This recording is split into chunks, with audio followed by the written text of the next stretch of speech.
dialogamos, conversamos con el doctor Cyrano Ruiz. Él es el rector de la Universidad Da Vinci de Guatemala, es doctor en matemática. Él es también entre los varios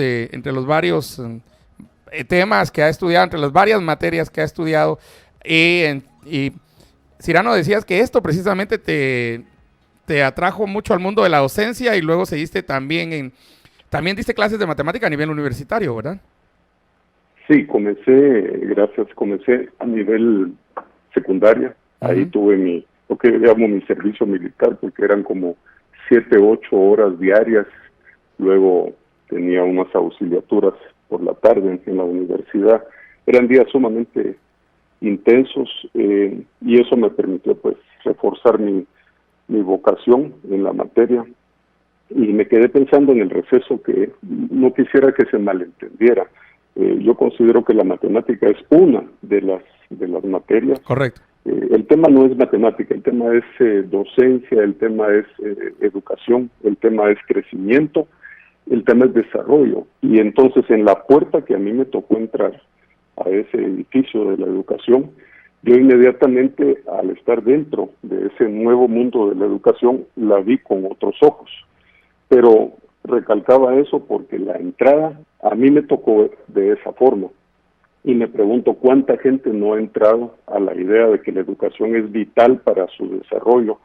Luego entendí, muchos años después de los estudios, entendí todos los temas de la educación vinculada a la empleabilidad de las personas, entendí la vinculación de la educación al desarrollo de una nación y todas esas estadísticas sociales que hablan, pero la puerta por la cual uno entra, especialmente de niño, de joven, es una puerta relativamente humilde y puede estar cerrada por una mala docencia o abierta.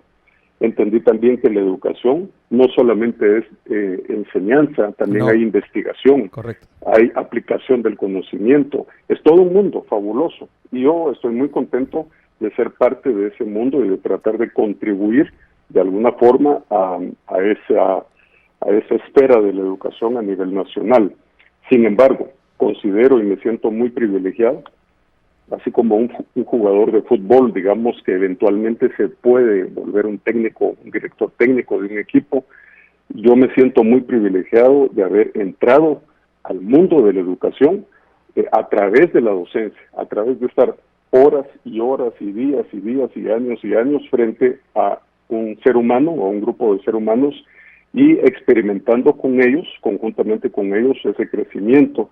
Entonces yo he visto vidas cambiadas, como decías en algún momento en el corte, hay mucha gente que escoge una carrera solamente porque no tiene matemáticas. Y no todos tienen que, repito, ser amantes de la matemática. Correcto, sí. Pero que no limite una mala docencia a eso. Entonces creo que ese es el mundo completo y hoy, ya a mis 58 años, entiendo muchas cosas que no veía y sobre todo la importancia que tiene para un país, especialmente subdesarrollado, la educación. Es la única vía, la única apuesta con sentido de largo plazo que tiene esa probabilidad de éxito para el desarrollo de una nación. Como alguien me fascina este dicho, dice, el que habla de desarrollo y no habla de educación es un farsante. Eso es lo que he entendido ahora y creo que la docencia puede ejercer una gran influencia, una buena docencia. Eso es lo que es la conclusión que he sacado. Y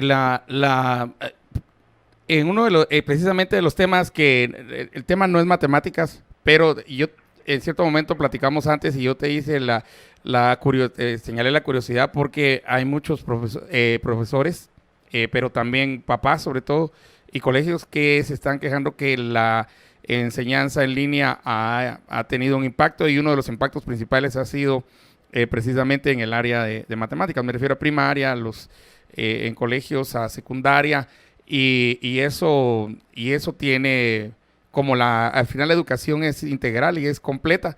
O sea, igual, ¿verdad? Tenemos que aprender a leer y a escribir y eso no nos hace necesariamente literatos. Nos da una capacidad funcional para la vida. Eso es realmente lo que nos da a saber leer y escribir. Igual las matemáticas, igual en muchas de las otras ciencias. La Universidad Da Vinci, uno de los que estaba leyendo en la información general, uno de los programas muy interesantes que tiene creo que es único en Guatemala, no sé si hay otro, pero es el programa para el altiplano, allá por tu pueblo, Juan Francisco. Pero para toda el área, es un programa para parteras. Y contarnos un poquito de ese programa, porque ese programa sí a mí como antropólogo me gustó mucho leer acerca de ese programa, el programa de partería. Sí, gracias. Tenemos varios programas, como dices, más de 30 en distintas especialidades. Son 9 facultades que están operando y una de ellas es la Facultad de Cuidados de la Salud, que es distinta a la Facultad de Ciencias Médicas. Son 2 facultades debido a que hay 2 colegios profesionales que, digamos, asisten a esos profesionales cuando se gradúan para que se incorporen. ¿Enfermería también está ahí? ¿El programa de enfermería? Sí, correcto. En cuidados de la salud está enfermería, fisioterapia y de partería, que son todo lo que es complementario a las ciencias médicas. Entonces trabajan de la mano, pero son 2 facultades distintas. Eso creo que es único en Guatemala. 2 personas altamente calificadas al mando de cada facultad, un médico y una doctora en enfermería. Pero en el caso de partería, consideramos que iba en línea con nuestra visión. Nuestra visión es muy simple, muy corta, y ser la universidad de mayor impacto en el desarrollo de la sociedad guatemalteca. Entonces, cuando nosotros pensamos en un programa, mientras más se acerque a esa visión, mientras más capacidad tenga el programa de generar desarrollo, pues más alto calificará, al menos en esa puntuación. Y el programa de partería atiende un eslabón perdido entre lo que se llama comadrona, lo que tradicionalmente llamamos en nuestro medio comadrona, que es la vía mediante la cual nacen o vienen al mundo muchos guatemaltecos en el interior sobre todo, y la otra que es el médico especializado, el obstetra. Entonces hay una especie de punto medio entre la comadrona y el médico. Consideramos que es complementario, y la partería se establece en un estudio de 3 años de tiempo completo. Pero lo interesante de este programa es que fue diseñado conjuntamente con la AID y con otras entidades, incluyendo el Ministerio de Salud, y tomamos como modelo un programa que existía en Sudamérica en la Universidad San Martín de Porres, en Perú. Sí, esa es una universidad que se ha especializado, tiene una facultad de hecho de partería, una facultad muy desarrollada.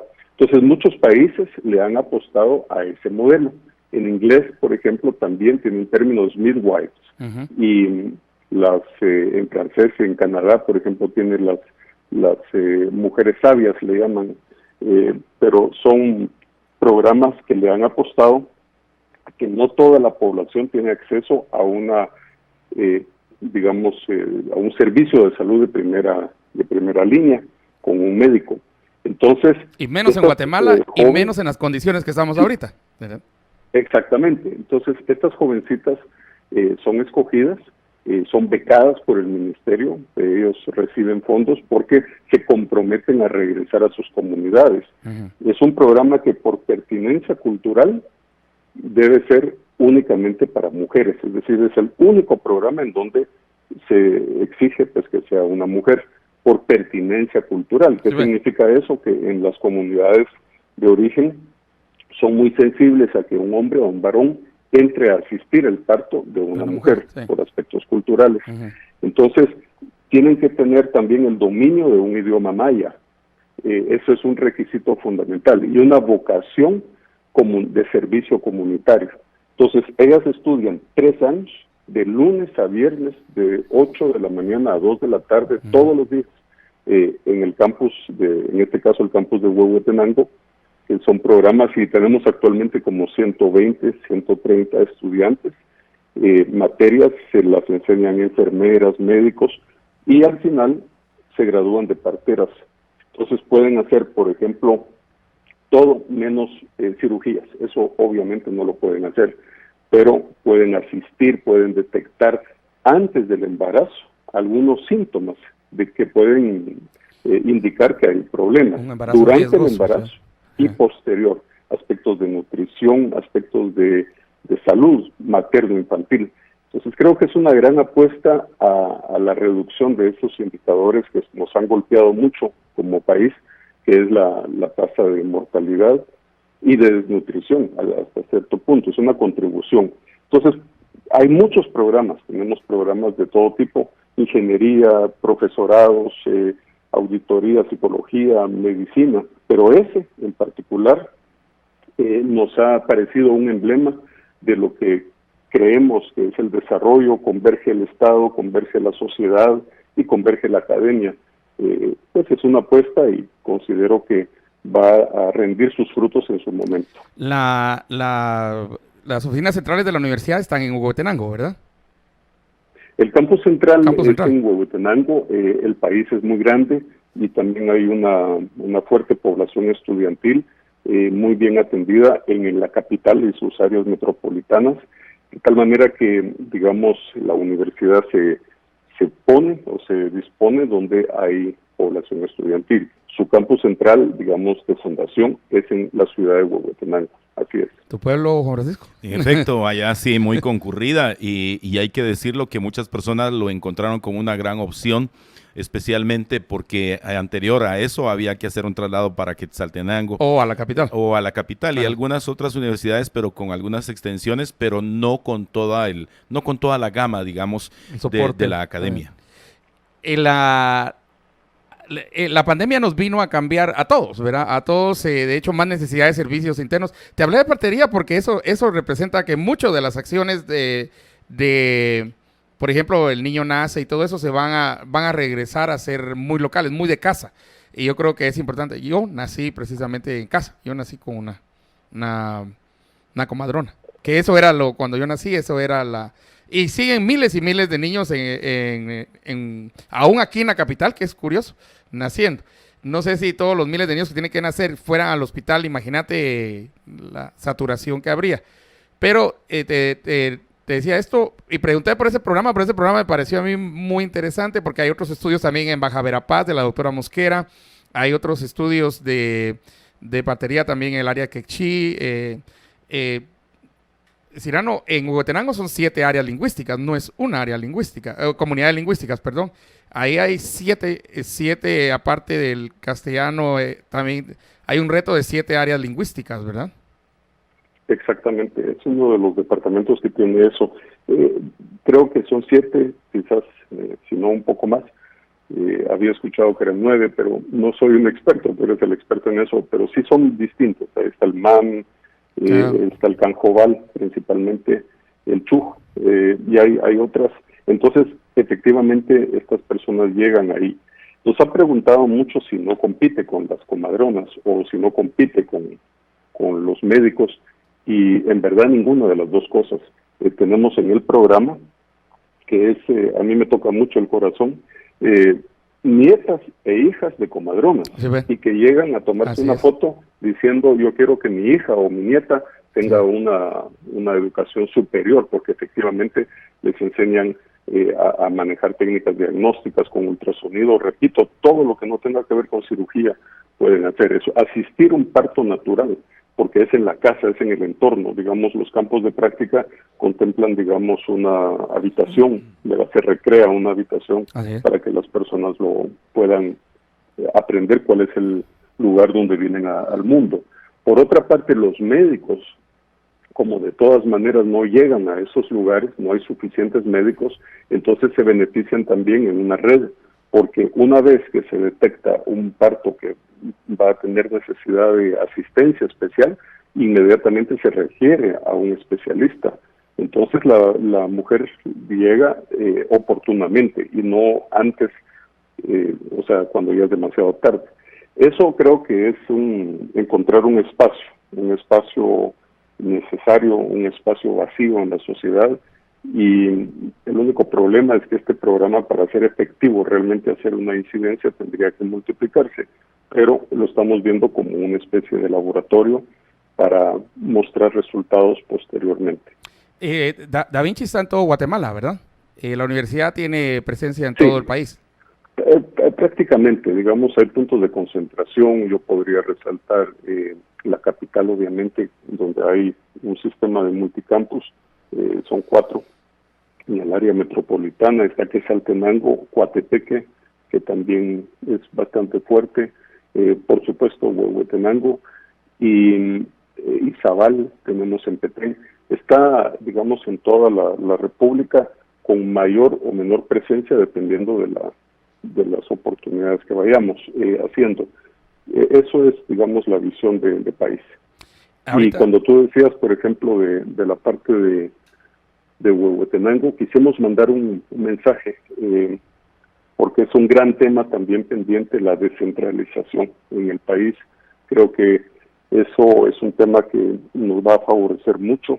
Descentralización es un tema amplio, tú sabes, es un tema que conlleva un sistema normativo, un sistema social, pero a mí me parecía, digamos, inaudito cuando la gente hacía celebración, por ejemplo, en esos lugares, en Huehuetenango, cuando se podía durante 2 semanas obtener una licencia de conducir. Llegaba al departamento, se abrían las oficinas y la gente hacía fiesta porque podían tener eso sin viajar a Quetzaltenango o incluso a la capital. Pasaportes, temas de todos los servicios públicos, muchos de ellos son centralizados y eso se refleja también en la academia. Entonces, eso creo que debe de desaparecer. Todos los guatemaltecos deberían de tener los mismos accesos básicos a sus servicios en donde estén, o por lo menos en el departamento al cual pertenezcan. Ahorita nosotros con COVID, desde marzo, esto presentó un reto no solo para administraciones universitarias de todas las universidades de Guatemala, incluida San Carlos.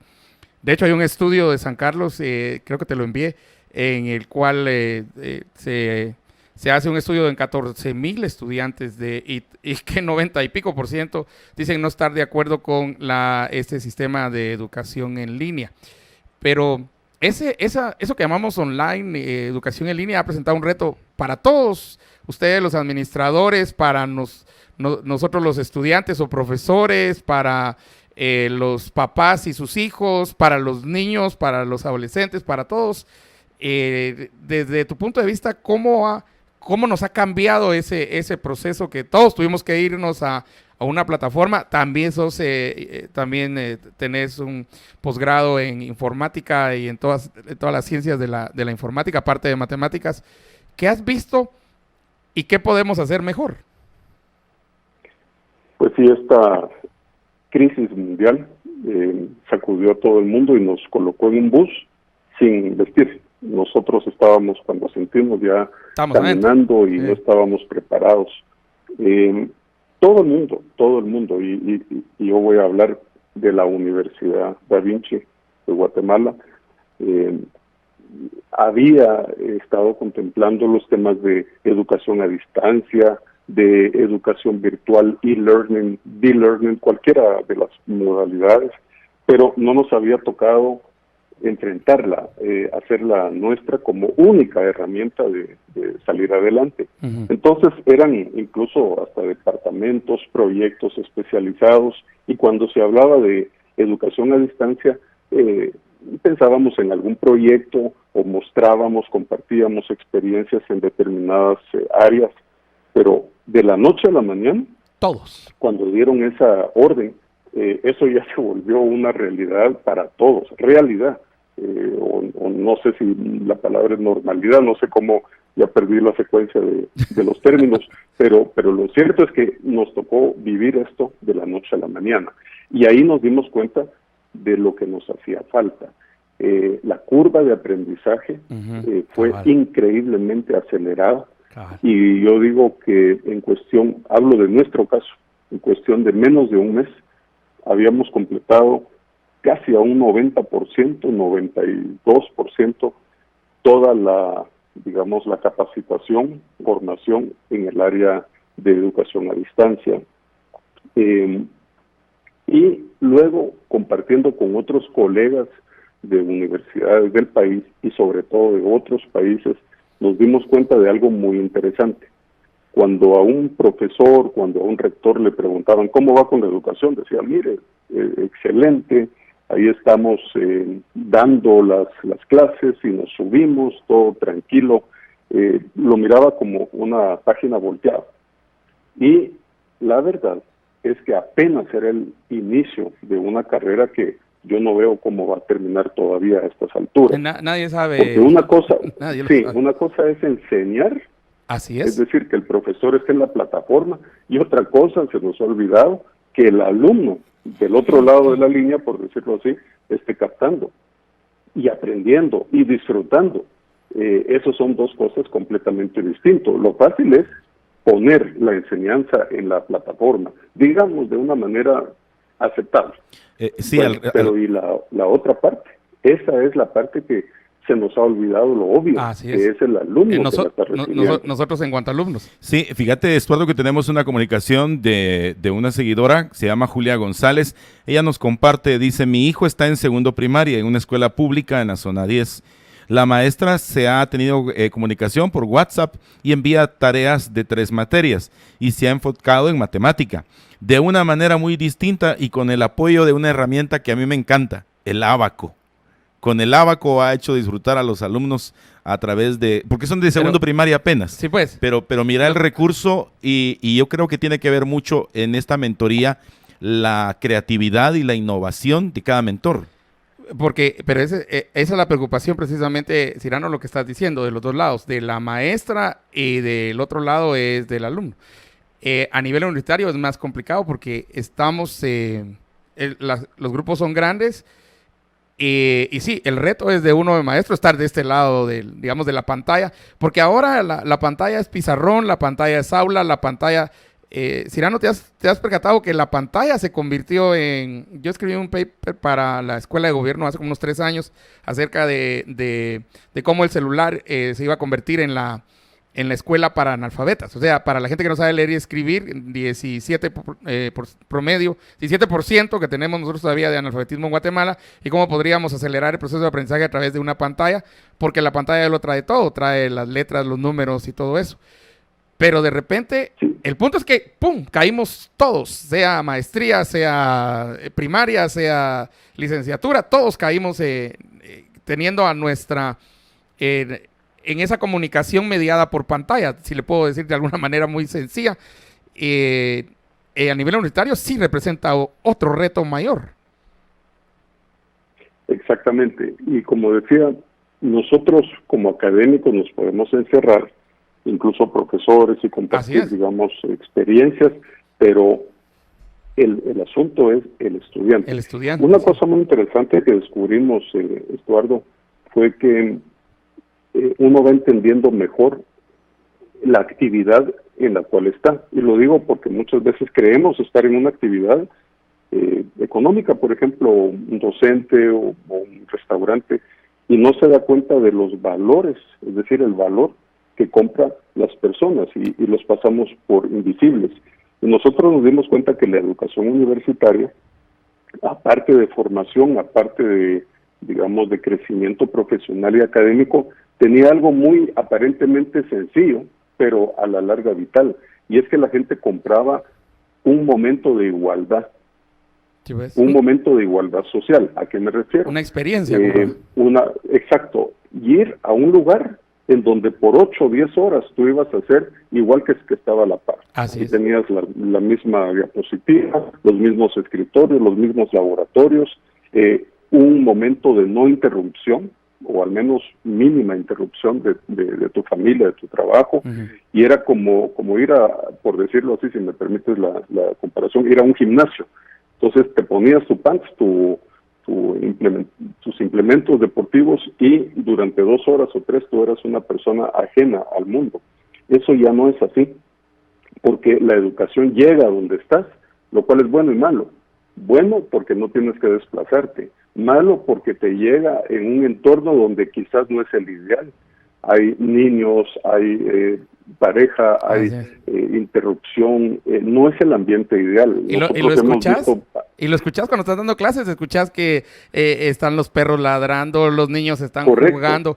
Y el alumno, la estudiante o el estudiante está con atención en la clase, pero al mismo tiempo que no se caiga el niño, que si ya se dio, o le grita a la mamá, mamá, hay que darle de comer a los... Y todo lo escuchamos en la plataforma. Sí, exactamente. Eso baja la atención en el curso.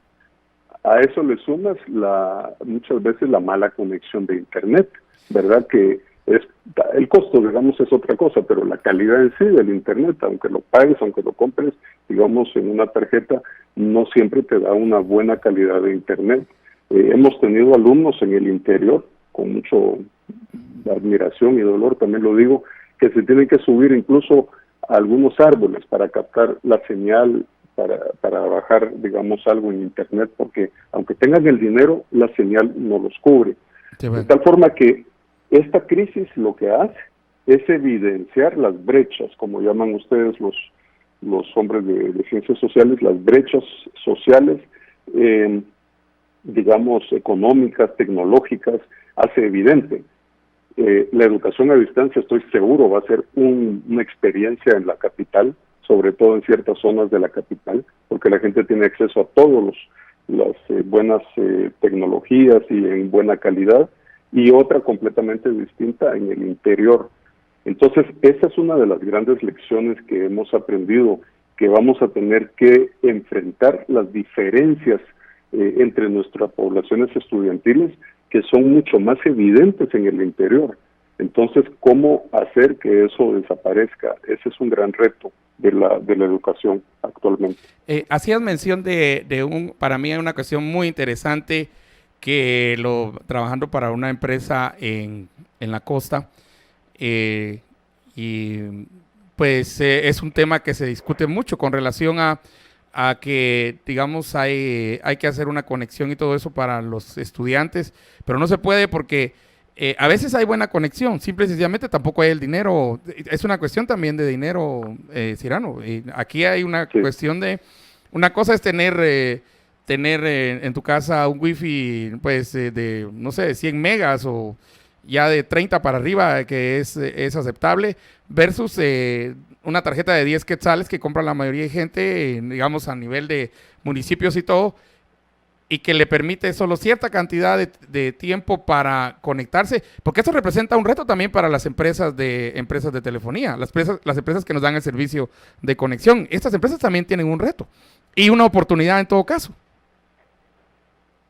Exactamente. Ese mapa que uno observa de Guatemala puede verse en muchas dimensiones, el mapa de pobreza, el mapa de oferta tecnológica, el mapa educativo, pero es interesante cómo coincide, porque donde hay subdesarrollo generalmente hay ausencia de servicios de este tipo, tecnológicos. No es casualidad, como lo dices, es una correlación perfecta casi, pero ahí nosotros nuevamente en el mundo educativo, donde más se necesita educación, donde más la educación haría una diferencia, es donde más difícil es llevarla, precisamente por esas diferencias de acceso a medios como la tecnología que lo permiten, y de hecho de infraestructura en general, no solo tecnológica. Como decíamos, hay viviendas que no permiten un ambiente. Lo digo con mucho respeto y con, digamos, una forma de anécdota. Hay alumnos que se tienen que encerrar en el baño de sus casas para poder tener un poquito de privacidad. Gente que nos ha confesado eso, porque no encuentran, aparte el toque de queda, ¿verdad? Entonces hay la imposibilidad de salir. Es complicado esa situación, pero esa es la primera lección. La segunda es tal vez la más grave, y esa tiene que ver con cuánto está realmente captando el alumno. Dejémoslo disfrutar. Eso es digamos que uno podría estar incómodo pero aprendiendo. Entonces la segunda es cuánto realmente está aprendiendo, absorbiendo el alumno. Y ahí nos hemos dado cuenta que hay ventajas y desventajas. Hay capacidad, digamos, de un poquito más de interacción. Hay alumnos muy tímidos por naturaleza que en clase presencial usualmente están muy callados, y que en este medio encuentran un canal de comunicación, aunque sea por correo o por alguna forma de interacción. Eso también hace que el docente digamos, tenga la impresión de tener muchísima más carga de trabajo. Un docente que invertía una cantidad de horas en forma presencial, porque el alumno no interactuaba tanto, hoy tiene más carga en su trabajo. Pero ese es el gran reto, que probablemente no tengamos conclusiones a nivel de la humanidad, sino unos años después. Es decir, qué estudios van a demostrar qué tan deficiente es la educación en este caso. Sin ir muy lejos, el doctor Edgar Edgar López, que estaba antes en el programa, él también como académico, las carreras de medicina, estas son una de las carreras que más han sido afectadas por los laboratorios, por las prácticas, los campos de prácticas que los estudiantes no pueden hacer. Estudio de anatomía. Entonces, ¿qué tan bien preparados van a estar estos estudiantes? ¿Qué medidas se pueden tomar para contrarrestar eso? Hacia eso vamos en la educación actualmente. Ya la primera etapa pasó, ya todo el mundo está en Moodle, en Blackboard, en cualquier sistema que le permita, en Zoom, en cualquier forma tecnológica, pero ahora vienen los verdaderos retos, y como tú lo decías al principio del programa, esto está aquí por lo menos unos meses, si no años más. Entonces, ¿qué vamos a hacer? Titular de prensa libre, año y medio. Titular de prensa libre, que año, nada alentador en términos de los impactos, la recuperación de todo lo que tal vez no se aprendió, lo que tendremos que repasar, lo que tendremos que hacer, digamos, en el área de medicina, que ese es ahorita carreras con medicina, o carreras con laboratorios muy fuertes, como bioquímica, como, no sé, o carreras en las que fisioterapia, ¿verdad? En las que habrá que hacer, necesitan laboratorios para poder y practicar todo el tiempo. Ahora, la llegada de todo esto, digamos, somos todos. De hecho, el gran lío que tenía Harvard el lunes era que había anunciado que se va a la Universidad de Harvard en Boston, que se va a un año de educación en línea. Y los mismos alumnos decidieron y amenazaron con demandar a Harvard porque no era lo que ellos querían. Además, el presidente de Estados Unidos quería sacar a todos los estudiantes internacionales. Imagínate que hubiera decidido eso en tiempos cuando estuvimos estudiando en Estados Unidos. Hubiera sido... pero los estudiantes, en protesta, lo que decidieron muchos, que se habían ido a sus casas, precisamente por pandemia, se habían ido de Boston y se habían ido a sus casas, todos decidieron regresar a los dormitorios. Que en Estados Unidos hay un sistema de dormitorios donde uno vive y luego va a clases ahí en el mismo campus y todo. Y en protesta todos decidieron regresar al dormitorio. Y si van a recibir clases en línea, lo van a recibir en sus dormitorios. Porque precisamente las quejas que había era, mire, es muy difícil en la casa, hay más distracción, hay más cuestiones que, digamos, aunque sea joven, no tenga hijos, no esté casado, aunque tenga un lugar especial y todo, la internet te da videojuegos, te da películas, te da ahí todos los streaming, Netflix y Amazon y todos estos que están ahí, que también son distractores mediados por una pantalla, que compiten también con el aprendizaje de un estudiante a nivel de los estudios online. Y ese es otro reto que están viendo que tienen que enfrentar las universidades, dadas las condiciones hoy, Cyrano. Exactamente. Nosotros hemos, ver los análisis que van en evolución, porque esto no ha terminado. No, es una cosa de constante, es un campo activo de investigación dinámico, ¿verdad? ¿Qué es lo que está pasando? Hemos diferenciado en dos tipos de materias, y veo que hay algunas personas, por ejemplo, en los chats que aquí del programa de ustedes, Ajá, que dicen que el que quiere estudiar, estudia de cualquier manera. Es muy cierto, muy cierto. Sí, para algunas materias, para algunos. Sí. Por ejemplo, hablemos de lo que requiere lectura, de lo que requiere ejercicio, de lo que requiere, digamos, un entorno que no se basa en, por ejemplo, en un laboratorio. ¿Qué hacemos con un laboratorio de química, de biología? ¿Qué hacemos con un campo de práctica que es integral, parte formativa de una carrera? Esas son las cosas que tal vez se pueden empezar a considerar soluciones. Hoy hay temas como realidad virtual, realidad aumentada, pero es una cosa que tenemos todavía mucha distancia, y sobre todo porque, como bien lo decías, todo eso implica costos al final. Así es, inversión. El gran problema de Guatemala, lo voy a sacar de una vez, es que como nación tenemos que seguir creciendo todos, en darle el valor adecuado a la educación, es decir, su lugar. Creo que no la hemos valorado completamente. Se mira en el empleador, que por ejemplo él lo que quiere es que le desempeñen un puesto, y si tiene educación, pues qué bueno, pero si no, está más hacia la parte económica. Entonces no le hemos dado un valor como educación, y eso se refleja en todo el sistema, porque nuestra educación no es tan cara.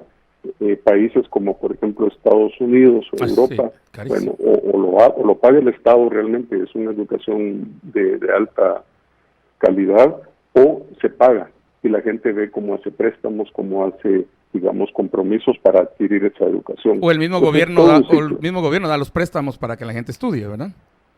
Sí, es todo un ciclo. Sí. Y la segunda, digamos, la primera es darle el valor necesario, que una familia sepa desde que nace su hijo que tiene que llegar ese hijo a la edad universitaria graduado ya. Pero eso es un plan de vida, eso es un plan de familia. Así como se hace la compra de una casa.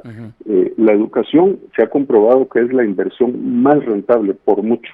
Tú, por ejemplo, lo sabes como profesional que se ha formado, en algún momento has aprovechado oportunidades como becas, pero al final sabemos como seres humanos que la educación es la inversión más rentable por mucho en la vida. Es mucho más rentable que cualquier otra cosa.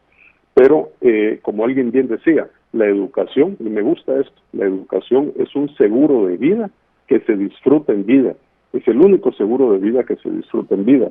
No es la panacea, uno puede ser muy educado y no tener empleo, pero lo que esta afirmación dice es que todo lo demás constante, una persona bien educada tiene más oportunidades laborales que otra que no lo es.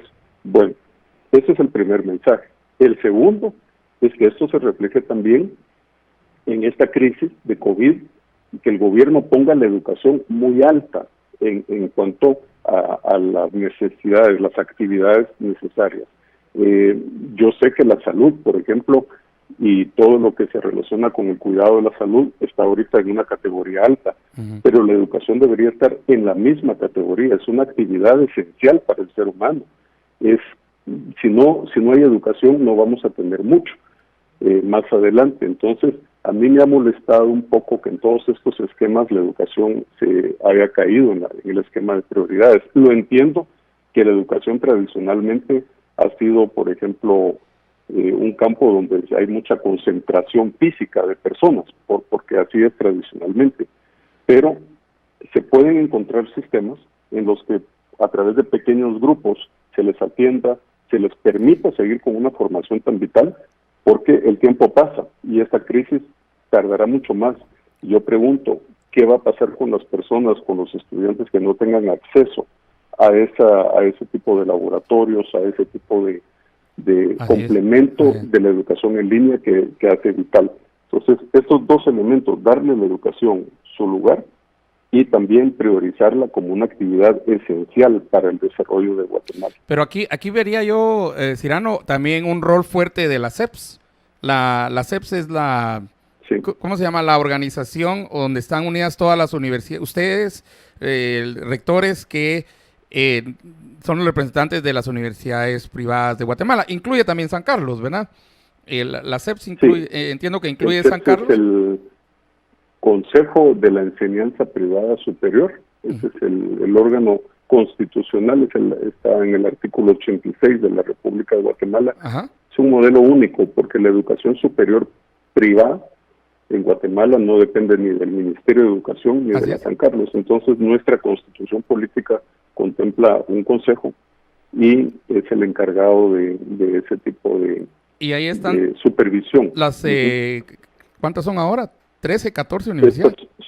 El CEPS está conformado por 5 personas, 5 integrantes, y 2 son de la San Carlos, 2 son representantes de las universidades privadas y 1 de los colegios profesionales, de la Asamblea de Colegios Profesionales. Son tres actores de la educación o del ámbito profesional en Guatemala. ¿Y las asambleas? Universidades actualmente son 15 universidades privadas que tenemos, y estos son los que legal y constitucionalmente pueden emitir los títulos, diplomas, todos los certificados y todo oficialmente a los estudiantes. Eso que quede muy claro, porque pueden salir muchas ofertas universitarias, pero oficial está la CEPS, 15 universidades, tiene un consejo, y en la asamblea son todos ustedes los rectores, ¿verdad? Sí, hay un foro de rectores que de buena fe nos reunimos, pero no es vinculante. Es decir, en Guatemala es un país que digamos, tenemos pocas universidades relativamente con relación a la población, pero hay una instancia solo de buena voluntad del foro. Lo oficial es el CEPS, es el Consejo de la Enseñanza Privada Superior, y la San Carlos, y los colegios profesionales que están... Mi punto es que del CEPS debería salir entonces ahora esta propuesta para, no sé, para las autoridades de como los protocolos, pues. O sea, me pareció sorprendente que los mismos pastores, viste que la Asociación de Pastores y Apóstoles hizo una propuesta grande acerca de los protocolos a seguir para regresar a las iglesias. Y mientras tanto, la Alianza Evangélica de Guatemala la rechazó. Porque hay una pugna política. Entre unos y otros. Lo bueno es que en CEPS, digamos, es más, hay más cohesión, pero también hay una propuesta de la iniciativa privada de protocolos. O sea, todos están haciendo iniciativas de protocolos. Yo creo que CEPS debería también entrar a esta propuesta, porque sí somos miles y miles de estudiantes, pero también somos miles y miles de profesores, ¿verdad? Yo en los dos roles de profesor y también de estudiante, yo creo que viendo lo que precisamente está pasando, falta de conexión en muchos lugares, recursos para conectarse, estaba viendo que en Guatemala aproximadamente arriba del 95% de la gente usa tarjeta para conectarse por teléfono, usa tarjeta. Eso en los datos en los datos hasta enero de este año, de los datos de conexión mundial, ¿verdad? De HotSuite, que estaba viendo ahorita, y el 5%, o menos del 5% son los que nos llega una factura, pues, ¿verdad?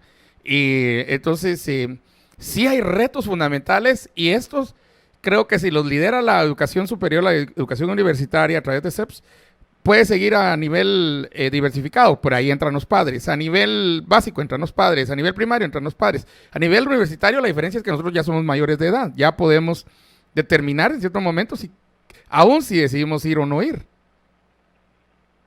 Exacto. Nosotros presentamos como rectores, no como CEPS, sino como rectores, un documento que desarrollaba un protocolo, una solicitud de autorización para reapertura parcial, entendiendo que esto va para largo y que ese momento de grupos de 30 alumnos, eso ya es del pasado, por lo menos durante varios meses. Entonces, conformamos un documento, un protocolo, como le están llamando actualmente, donde se establecían algunas actividades con muy pequeños grupos de estudiantes que tuvieran acceso, por ejemplo, a laboratorios, a exámenes de tesis, exámenes privados, de tal manera que pudiéramos tener una guía. Y eso fue presentado a través, entiendo yo, del doctor Edwin Asturias al presidente, y consideramos que puede tener una respuesta positiva. Pero una de las cosas más importantes es que subrayamos la diferencia que existe entre la educación universitaria y el resto. Porque como bien lo dijiste, la educación universitaria, primero su marco legal es distinto, completamente distinto, su formato es distinto, pero sobre todo porque casi a una excepción mínima está constituida por estudiantes ya mayores de edad. Entonces es muy distinto a la educación secundaria o primaria. Ojalá pues que tenga una aceptación. Sé que las estadísticas actualmente no son alentadoras, pero como repito, la educación es un servicio vital. Y por cierto, quiero aprovechar el momento para resaltar que el doctor Estuardo Zapeta también tenemos el honor de contarlo como parte de nuestro claustro de profesores, y esto nos llena de mucha satisfacción. Quizás muchos oyentes no conozcan al doctor Zapeta en esa dimensión, pero es un docente muy bueno. Le ha dado, recuerdo al inicio de año, una plática a nuestros decanos, a nuestros 9 decanos, y dio una plática académica, así que te agradezco, aunque sea en este paréntesis, no, ahí tu estamos, trabajo. De eso se trata, de eso es el rol de comunicar, y yo, como todos los docentes, preocupado por, digamos, qué hacer, y como dijiste, entretener es lo último que pensamos, pero incluye también dentro de esa experiencia cambiada, ahora mediada por una pantalla, también la creatividad y la forma de hacer accesible el conocimiento. Y yo creo que ahí es donde nosotros tenemos un rol fundamental, porque sea en primaria mucho más y más, pero aún en la universidad sí estamos impactando vidas. Todo el tiempo estamos impactando vidas. Y también los estudiantes están impactando nuestra vida. En realidad es una relación, digamos, de emisor-receptor muy clara ahí en términos de lo que nos dicen y también lo que nosotros decimos. Y luego, yo siempre he puesto la obligación de pegar mucho del conocimiento al análisis, a lo que estamos viviendo como pandemia. Y mucho expresar los sentimientos, mucho expresar qué siento. Porque ya 4 meses de encierro, mentalmente, Cyrano, no es lo mejor tampoco. Como especie, como mamíferos, no es lo mejor. El mamífero no está para estar encerrado, de hecho. El mismo encierro fortalece el cierre mental, baja mucho la capacidad de aprendizaje, y ese es otro impacto que no estamos midiendo en niños, en adolescentes, en estudiantes universitarios, y con eso tenemos que trabajar los docentes, ¿verdad? Y los estudiantes también tenernos paciencia nosotros, a varios profesores que, Cyrano, hay que decirlo claramente. El meme decía, pero si Elic nos va a dar clases online, pues si no puede encender la computadora, decía. No puede encender el proyector en la clase, entonces, pero este profesor, así de la noche a la mañana, ¡plum!, ya está, tiene que estar en plataforma, aprender el plataforma, usarla, verá, para una mejor diseminación del conocimiento, pero incentivar y inspirar también a muchos estudiantes. Cyrano, por último, en la Universidad Da Vinci y en todas las universidades ahorita, también los tiempos han variado. Los tiempos ha habido cambios, y esos cambios, en mi opinión, son muy buenos. Yo creo que el año, no sé por qué la gente se programa para enero, pero el año debería empezar en cualquier mes. El año estudiantil, el año de educación debería principiar en cualquier mes durante el año para poder estudiar. Pero digamos que empiece en julio también. ¿Por qué no empezar en julio? ¿Por qué no tener horarios diferentes? ¿Por qué no tener el híbrido ahora, que yo creo que nos vamos a sacar un híbrido entre presencial y online? De esto va a salir también cosas buenas, van a salir cosas buenísimas para la educación universitaria, Cyrano. Sí, yo creo que es un tema fundamental. Voy a decirlo así, hay muchas personas que en tiempos normales podrían considerar empezar una carrera en el mes de julio. Eso se ha acostumbrado en algunos países para que no necesariamente sea en enero que se comience. Hoy tenemos, aparte de esa posibilidad, mucha gente que en el primer semestre se quedó rezagada, sí, por aspectos económicos, por aspectos académicos. Entonces considero que tenemos un doble propósito, un doble reto en empujar este nuevo inicio en julio. Y es lo que estamos tratando de hacer. Nuestros decanos, están activamente identificando personas que históricamente, es decir, estudiantes, hayan estado bien académicamente y que por alguna razón presenten síntomas de deserción estudiantil. Entonces, este ha sido nuestro foco, tratar de ayudarlos, primero porque es nuestra obligación moral, digamos, como institución, y la prioridad son ellos. Entonces, hay muchas personas que comenzaron quizás en otra universidad o que no pudieron comenzar, y estamos tratando de conformar esa oferta. Es difícil hacerlo porque sí, ahorita, como ustedes lo han comprobado, priva la mentalidad de mejor esperemos. Esperemos, porque ahorita no se sabe muy bien y siempre como guatemaltecos estamos inclinados a postergar. Entonces ese es un enemigo que tenemos, pero la gente que se cayó y que quiere levantarse por alguna razón, ese es nuestro foco. Ojalá logremos rescatar a muchas personas. Estamos pensando en cómo apoyarlos a través de un apoyo extraordinario y estamos motivados a que eso suceda. El asunto es terminar el año con el menor número de bajas en el entorno académico, pero hoy ya hemos entendido que nuestro mayor reto no es el final del año, sino el 2021. ¿Qué nos depara el 2021? ¿Cómo vamos a reinventarnos? ¿Cómo vamos a vender una oferta académica que verdaderamente sea aceptable y no como sucedió este año, que la gente se quedó en el bus porque estábamos a la mitad entre dos estaciones? Entonces no podían bajarse en el camino, por decirlo, hablando figurativamente. Entonces, el reto más grande es el 2021. ¿Qué es lo que vamos a hacer? Y en eso estamos. Creo que todo el mundo estamos en ese reto. Muchas gracias, Cyrano. Gracias, Cyrano. El doctor Cyrano.